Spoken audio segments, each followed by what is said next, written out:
Hello and welcome to a very special and highly unusual How I Paint Things. Now, I've gotten through a few videos this month already, so I thought it would be fun to do something just completely out of left field. And for that, I've decided to turn to Sludge. Now, as well as being really fun to say, Sludge is a gritty sort of slimepunk ahistorical wargame where you can make up pretty much whatever you like. The idea of it is that the world tree, which holds everything together, has been mined and cut to pieces and basically died. And all that's left of the world are the little chunks of dirt that are still clinging to those rotten roots. And the idea of it just translates really well.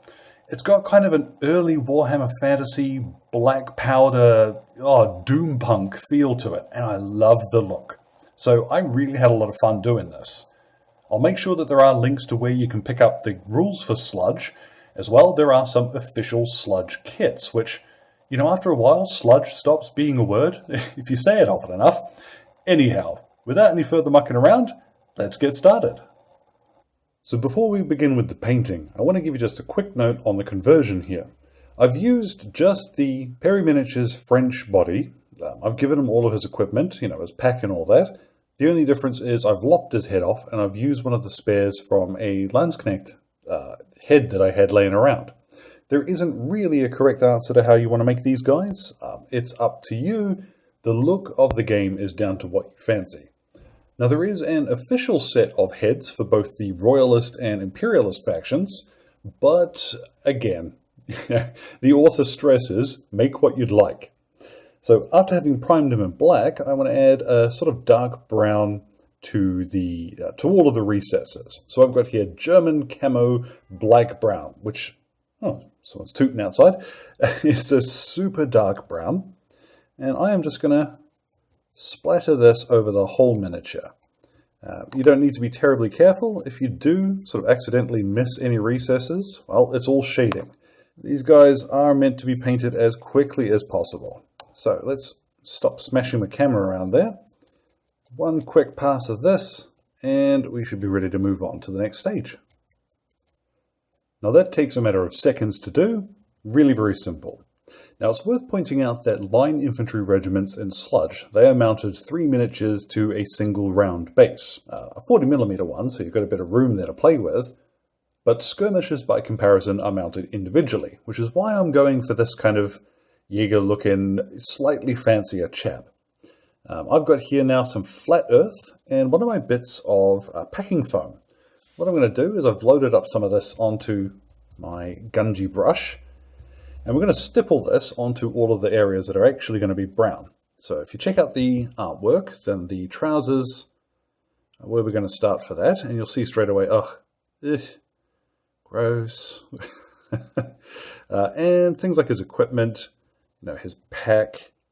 Just a quick dab of this, because it gives us a really rough finish to the paint, and we'll leave some of that shading intact. Don't worry if you hit things like his hat, his equipment. Messiness is really just going to help us in the long run. Now, anywhere that you find you can't quite reach, but which is still really visible, like the back of his trousers here, just get yourself an old brush and stipple it on that way. If you haven't got the foam, then of course this will work perfectly well for the whole miniature. We're really just being quite rough, laying down some colour here. Now when it comes to where you want that brown to be, I recommend having a look at the author's collection. Reason being is most of his painting is just 3 or 4 colours given a shade. So if you really want to blast through your Sludge miniatures as quickly as possible, that would be one way of doing it. I've got here a little bit of red leather, and I am going to base coat his skin with this. I want to be a little careful when I come near to areas of brown, but for stuff we're going to paint later, we can afford to be a bit messy. Now I'm going to grab myself a little flat-edged brush, and we're going to use Gunship Green. Again, this is a really nice colour. This is one I think is probably what the author used. It looks about right to my eye, but of course there is no correct answer here. You can use whatever green you want. So I'm using a flat edge brush here so I can just quickly blast in around some areas and places where I don't want the The green, I can just turn the brush the opposite direction and paint away. Now that I've painted it on, I'm not 100% convinced I have got the right color there, but oh well, we're not worried about that. I'm going to move on. I have Iraqi Sand here, and I'm going to pick out just a few details that I really want to shine a bit. So epaulets are a good spot for this. Now I suspect with that amount of extra painting, I may have slightly missed the point on what Sludge is supposed to be about, but I'm having fun, and that's rather the point, I think. I'm going to go back to the German Camo black-brown, because any straps and what have you, which I have missed with the Iraqi Sand, this is going to cover in one coat, and lets us just tidy up some of these areas a little. Now in order to match the rest of the green and that sort of beige colour, I have here flat green, and I'm just going to paint in the feather on his hat with this. Alright, now I've got some flat brown, and I'm going to quickly mash in his musket. Also, if there's any other wooden details, feel free to hit those now. Now because I can't leave well enough alone, I have here some US Field Drab, and I'm just going to quickly pick out his bedroll, or his greatcoat. Now, honestly, again, you could probably save the time by just skipping this. It certainly looks as though, in the book that this has been skipped, but these take so little time to paint, it feels almost criminal not to do just a little more to them, but that is entirely your call. Right, we're nearing the finish line. I've got here Gunmetal. This is one of the Model Air colors, but it works perfectly well coming out of a brush.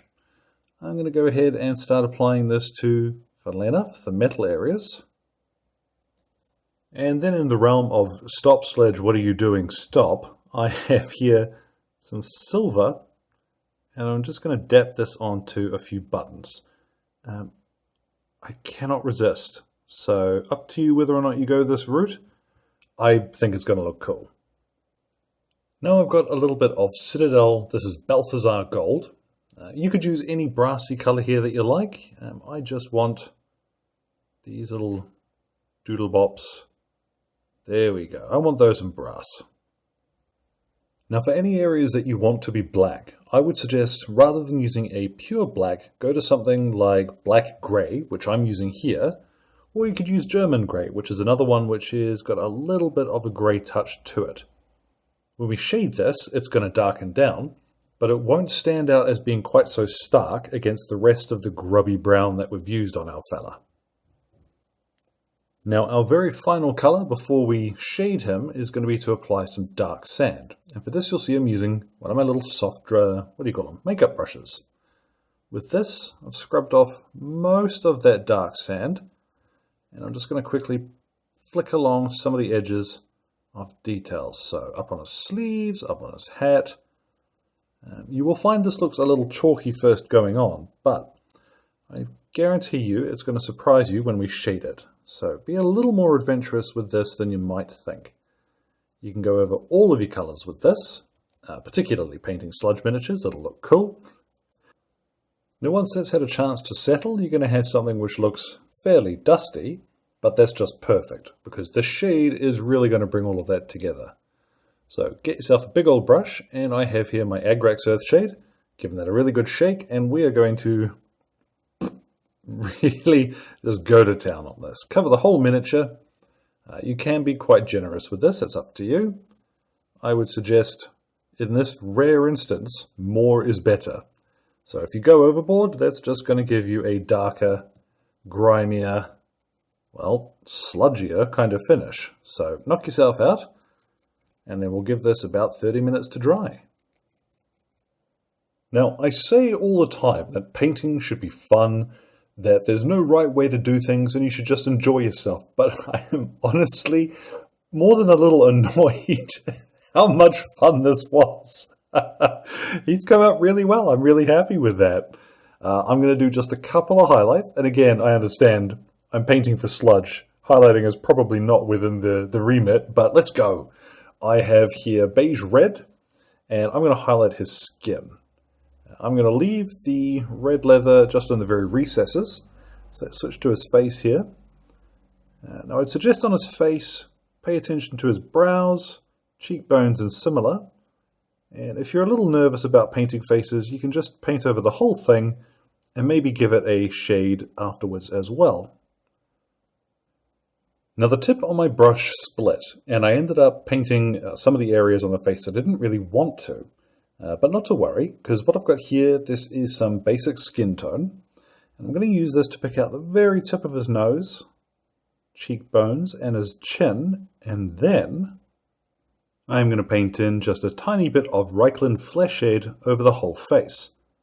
Now you could use the VALLEJO skin wash for this. I have it, I just can't find it. But Reikland Fleshshade or any warm reddish kind of tone will work well here. If you've done this to his hands as well, remember to touch up those with a little bit of this shade as well. Now while that dries, I know I don't need to do this, but I'm having too much fun. I'm going to add a little bit of tan earth over the, I keep wanting to call it his bedroll, the great coat that's rolled up on his back here. I really think that just a little bit of contrast here to really make that difference a bit sharper is going to help the overall look. Just breaks up some of that dark brown on the back, which I appreciate we don't really need to. We're playing Sludge, but I am fussy and I'm enjoying it. Now a little too late, I realize what I should have done before I'd even primed him would be to lay down a layer of, I guess it depends what it's called where you are. Kiwis, you'll know it as polyfiller. It's that mixing stuff, sort of a clay texture that you use to fill holes in the wall. Lay that down and then prime him once it was dried. So I'm going to have to muck around with this base a bit more than I might like. I've got here some Sterland Battlemire, and this will fill in relatively well. So let's just apply a quick sludgy layer of this. Now if you've been cleverer than I have, your filler primer stuff will be finished and dry, and you will have done it with the German Camo black-brown at the start of all of this. So it'll be roughly the same color. I'm going to go now to some flat brown again, and I'm going to lightly dry brush this along the top of this gunk. And then when I've got most of that off my brush, what I'm going to start doing is just jabbing at trousers and shoes as well. Then after a couple of minutes, once that's dried, a little bit of tan earth dry brushed over the top. We'll finish that off. And as well, you can jab at the trousers and shoes with this as well. Now I've gone around the rim of his base with a little bit of flat brown again, and he's pretty much finished. What I'm going to do is take him outside, give him a matte varnish, and then I might pop one or two little sickly looking tufts of grass on his base, just to add a little bit more visual interest there. But let's get a look at what he looks like once he's all finished. And there we have it, our Sludge infantryman is complete. Now it's worth pointing out, the colours don't matter. The miniature doesn't matter. It's all about having fun with the idea. And I know I've said it, but I had a great time painting this guy. It was really outside of how I would normally approach painting. Similar in some respects, but just fun. And I would thoroughly recommend, if you've got some spares kicking around, or you want an excuse to pick up a box of Napoleonic infantry, or War of the Roses, or something like that, just put them on the table and have a laugh. Sludge is the way to go. Now it's worth pointing out too that other games like Rebels and Patriots or the Pikeman's Lament from Osprey Games would probably both work pretty well if you just want to make something up. So as always, thank you very much to Exit 23 Games for the light and sound equipment, as well as all of the patrons who are keeping me ticking in paints and glue, including my wonderful producers Alan Nuttall, Kyrie Crawford, Trainboy, Jimmy and Fred. Your support is invaluable, folks. Any questions or anything, feel free to drop them in the old comments box below. My Twitter and Instagram are both linked there too. And as a quick note, I think I'm getting a little better at using Instagram, so if you get strange messages from me about having liked or I don't know how it works. So just bear with me, folks. But thank you very much for your time, and you all enjoy the rest of your day.